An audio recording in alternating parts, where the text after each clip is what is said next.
ন্যায় বিচারের আন্দোলন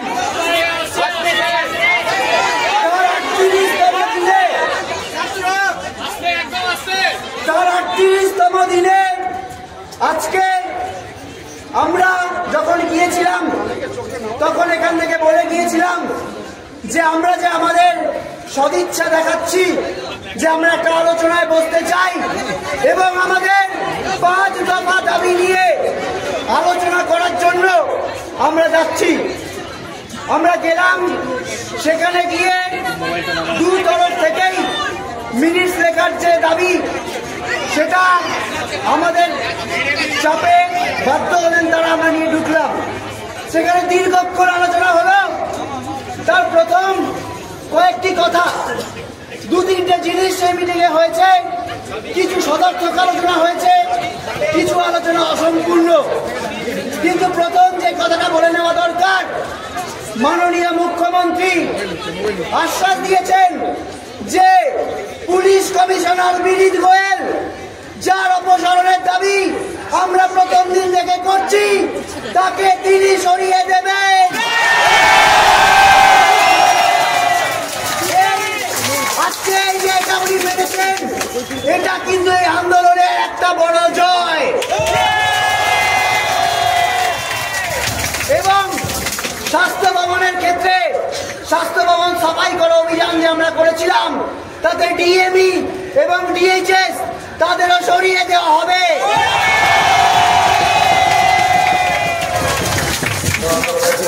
এটাও আন্দোলনের একটা বড় জয়। ডিসি নর্থ, যে ডিসি নর্থ যার বাবা নির্যাতিতা যে বাবা মা তাকে টাকা দিতে চেয়েছিলেন, তাকেও সরিয়ে দেওয়া হবে।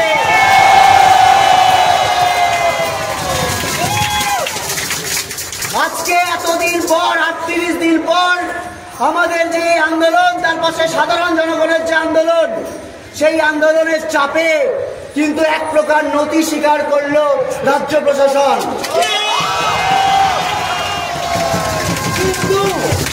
কিন্তু এরপরেও কয়েকটা কথা বলে নেওয়া জরুরি।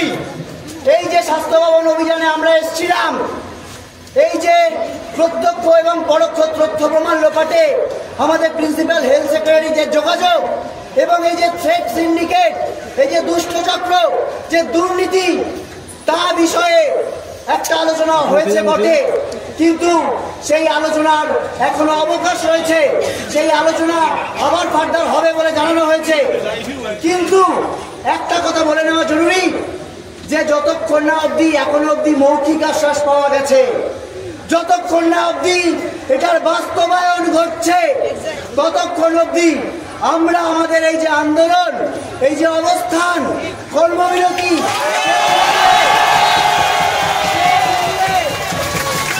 সেই নিয়ে কোনো সিদ্ধান্ত আমরা নেব না। আগে বাস্তবায়ন হবে, আগে কালকে সুপ্রিম কোর্টের শুনানি হবে, তারপর আমরা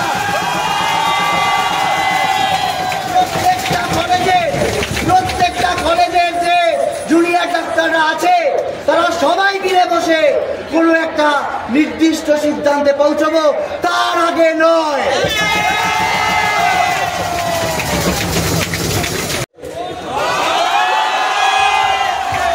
তুমি এই সত্যের পথে হাঁটা, এই সত্যের সৈনিকদের বুকের আগুন তুমি দেখনি।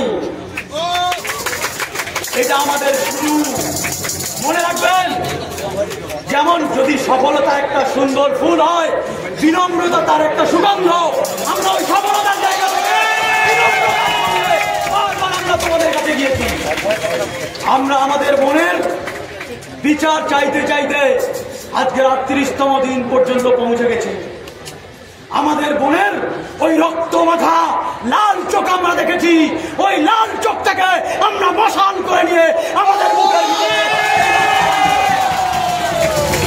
সমস্ত খুনি, দম্ভী, অহংকারী, তোমরা হুঁশিয়ার হয়ে যাও। সত্যের এই যে সাহসিকতা, সত্যের এই যে সাহসিকতা, এটা জেগে উঠেছে। মনে রাখবে, আমাদের মনের বিচার এখনো বাকি আছে। আমরা লড়ছি, আরো লড়বো, ততদিন পর্যন্ত। আজকে ধরে একটা উইকেট পড়েছে, সিপির রেজিগনেশন, আরো এখনো বাকি আছে আমাদের যুদ্ধ। হেলথ সেক্রেটারিরও আমরা পদত্যাগ চাইছি, ছিনিয়ে নেব, এটুকু আমি বলে দিতে চাই। দিনে এসে মাননীয় মুখ্যমন্ত্রীর মনে হয়েছে আমাদের সাথে আলোচনা করা যেতে পারে। আমরা বারবার বলেছি আমাদের লড়াই মহামান্য সুপ্রিম কোর্টে যেমন আছে, যেমন চলছে ন্যায় বিচারের দাবিতে, ঠিক সেই রকম রাজ্য প্রশাসনের কাছেও আমাদের কিছু সুনির্দিষ্ট দাবি দেওয়া ছিল। আমরা মনে করি এই সুনির্দিষ্ট দাবি দেওয়ার জন্য আমরা বারবার বলেছি আমাদের দিক থেকে আমরা আলোচনায় বসতে চাই। আমাদের সদিচ্ছার যে কোনো অভাব ছিল না, তা আমরা রেখেছি। আলোচনার শুরু এবং আলোচনার যে ফলাফল উঠে এসছে সেই জায়গা সম্পর্কে কিছু কথা বলতে চাই। তিনি পরিষ্কার বলেছেন আমাদের যে ন্যায় বিচারের দাবি, যে ন্যায়সঙ্গত দাবি, সেখানে আমাদের যে যুক্তি, আমাদের যে প্রশ্ন 9 তারিখের ঘটনাকে কেন্দ্র করে এবং 38 দিনের তদন্ত প্রক্রিয়াকে কেন্দ্র করে যে গতি প্রকৃতি, সেই গতি প্রকৃতি থেকে তিনি এটা বলতে বাধ্য হন যে সিপি স্যারকে সরিয়ে দিতে হবে। তাহলে এই জয় সাধারণ মানুষ থেকে শুরু করে ডাক্তারি সমাজ, নার্সিং পড়ুয়া, সিস্টার, প্যারামেডিক্যাল ছাত্রছাত্রী সহ এই সমাজের সমগ্র অংশে। আমরা মনে করি তাদের যদি আকুণ্ঠ সমর্থন না থাকতো তাহলে হয়তো আজকে এই জয় আমরা ছিনিয়ে আনতে পারতাম না। তার জন্য সবাইকে ধন্যবাদ। খুব লজ্জাজনক, আমরা যখন তদন্তের গতি প্রকৃতি সম্পর্কে প্রতিটা পয়েন্ট তুলে ধরি, তখন তিনি ডিসি নর্থের প্রসঙ্গে যখন আমরা বলি যে নির্যাতনার বাবা মার যে বক্তব্য, যে তথ্য যখন তুলে ধরি, তিনি তার কাছে মাথা নত করতে বাধ্য হন। সেই জায়গা থেকে ডিসি নর্থকে সরিয়ে দেবেন বলে তিনি প্রতিশ্রুতি দিয়েছিলেন। আজ আমাদের যে স্বাস্থ্য ভবন অভিযানের 5 দিন অতিবাহিত হতে চলেছে, আমরা মনে করেছি, আমরা বলেছি যে এই যে 7 দিন অতিবাহিত হতে চলেছে, আমরা বলেছি যে স্বাস্থ্য ভবন কি পরিমাণ দুর্নীতির জায়গা, দুর্নীতির চক্র। কে এই সন্দীপ ঘোষ, যে কার এই বাড়বাড়ন্ত, কিসের জন্য, কিসের দাবিতে, সেই জায়গা আমরা লিখেছি। রিনোভেশন, রিকনস্ট্রাকশন কার অর্ডারে, কিসের ভিত্তিতে, সেই জায়গাও আমরা রেখেছি। ডিএমই ডিএসএইচ স্যারকে তিনি সরিয়ে দেবেন বলেছেন। এটাও আন্দোলনের যেমন একটা জয় হিসেবে আমরা দেখি, ঠিক সেরকম আমরা প্যারালাল সাথে সাথে প্রশ্ন তুলেছি কেন প্রিন্সিপাল সেক্রেটারি নয়, তার ওই রিনোভেশন রিকনস্ট্রাকশনে কার সাইন ছিল, তিনি কি, কেন তিনি এই জায়গা থেকে অপসারিত হবেন না, সেই জায়গাও আমরা তুলে এনেছি। পাশাপাশি তিনি বলেছেন আমাকে এই জন্য একটু সময় দিতে হবে। তিনি সময় পেলে তিনি বলেছেন আমার উপর ভরসা রাখো।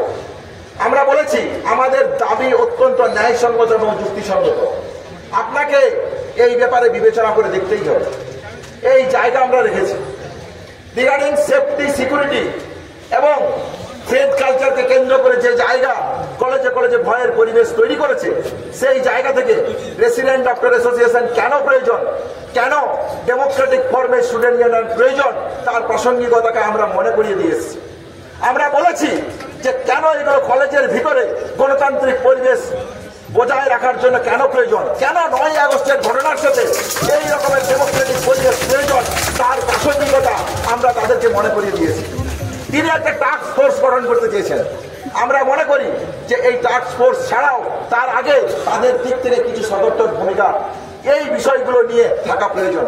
তিনি কিছু টাকার স্যাংশন করেছেন, সেই নিয়েও আলোচনা করেছি, কিন্তু আমরা মনে করি গণতান্ত্রিক পরিবেশ যদি কলেজের বুকে না থাকে, যত টাকাই আপনি নিয়ে আসুন তা দিয়ে এই সমস্যার সমাধান সম্ভব নয়। এই জায়গা থেকে আমাদের যে দাবি ছিল, আমরা তাদের সাথে আলোচনায় আবার বসতে চেয়েছি। কেন আমরা মনে করি রোগী কল্যাণ সমিতির মতন জায়গা, যেগুলো কলেজের বুকে দুর্নীতির আতুরঘর, কেন ডেমোক্রেটিক স্টুডেন্ট ইউনিয়ন দরকার, কেন রেসিডেন্ট ডক্টর অ্যাসোসিয়েশন দরকার, এই যে কলেজে কলেজে থ্রেড কালচারের যে পরিবেশ তৈরি হয়েছিল, যে ভয় ভীতির পরিবেশ তৈরি হয়েছিল, সেই ভয় ভীতির পরিবেশকে সংগঠন করা কেন প্রয়োজন সেই প্রাসঙ্গিকতাও আমরা মনে করিয়ে দিয়েছি। কেন কেন কলেজের বুকে বাস ফেলকে কেন্দ্র করে বিভিন্ন ছেলে মেয়েদেরকে হ্যারাসমেন্ট, রেগিং এর মতন নোংরা কালচার কলেজের বুকে জন্ম নেয়। এই জন্ম নেওয়ার জন্য কারা দায়ী, কে বা কারা দায়ী, এই সম্পর্কে সুনির্দিষ্ট তদন্ত প্রক্রিয়া করতে হবে। এই সমস্ত কিছু আমরা তার আলোচনার জায়গাতে এনেছি। আমরা যা যা পেয়েছি তা আপনাদের কাছে রাখলাম। বাকি যা আলোচনা আছে সেই আলোচনা নিয়ে আমাদের যা আন্দোলনের কর্মসূচি নির্ধারিত হবে সেই পথে আমরা এগোবো। রিগার্ডিং এখানকার অবস্থান বিক্ষোভ এবং কর্মবিরতির প্রশ্নে আমরা এই কথাগুলো রিটেন এবং মৌখিক ফর্মে পেয়েছি, কিন্তু এগুলো